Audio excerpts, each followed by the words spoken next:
The safest place to hide is sometimes the place fate has already chosen for you.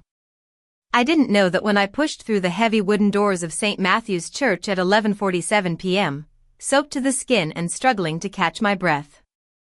All I knew was that Ryan was still looking for me.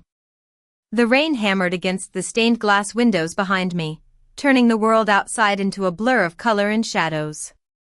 My sneakers squeaked against the polished stone floor as I stumbled forward, my heartbeat loud enough to drown out the distant rumble of thunder. For a moment, I thought I was alone. The sanctuary stretched before me in silence. Rows of empty pews. Flickering candles. The faint scent of old wood and incense hanging in the air. It felt peaceful. Safe. Like the kind of place no one would think to search. I wrapped my arms around myself and tried to slow my breathing. 3 hours earlier, I had walked away from a relationship that should have ended months ago. Ryan hadn't accepted it. The messages. The calls. The unexpected appearances outside my apartment. Every warning sign I had ignored suddenly felt impossible to ignore. Tonight, when I saw his car following mine through the rain, something inside me finally snapped. I drove until I couldn't anymore. Then I ran. And somehow, my feet had carried me here.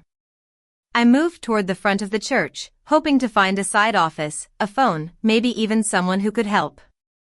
That was when I heard the voice. You look like someone who has been running for a long time. I froze. The words weren't loud. They didn't need to be. They carried through the sanctuary with calm certainty. Slowly, I turned. A man sat alone in the front pew near the altar. I had completely missed him. He wore a dark overcoat over a tailored suit, his posture relaxed, one arm resting along the polished wood beside him. Candlelight flickered across sharp features and dark hair touched with rain.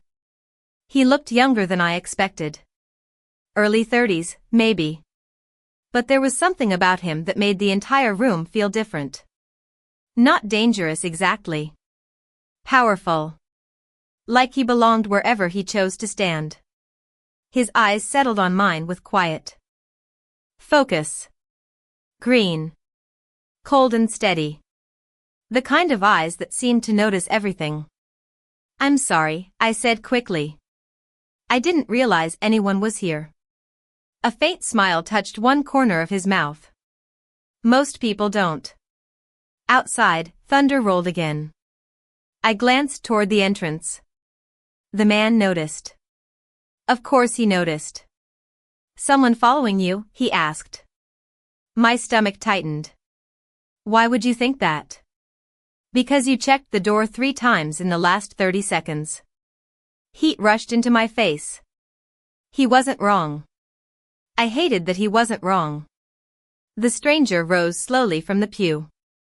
He was taller than I expected, well over 6 feet, his presence somehow larger than the empty church itself.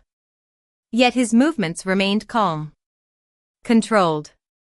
What's your name? He asked. Emily. Emily, he repeated thoughtfully, as if committing it to memory.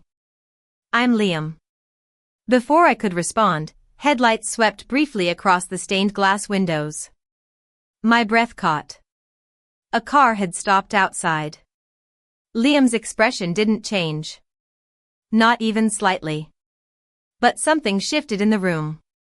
A subtle stillness. A certainty. He looked toward the entrance, then back at me. You don't need to be afraid tonight, he said quietly. I should have questioned him. I should have asked how he knew. Instead, I found myself believing him.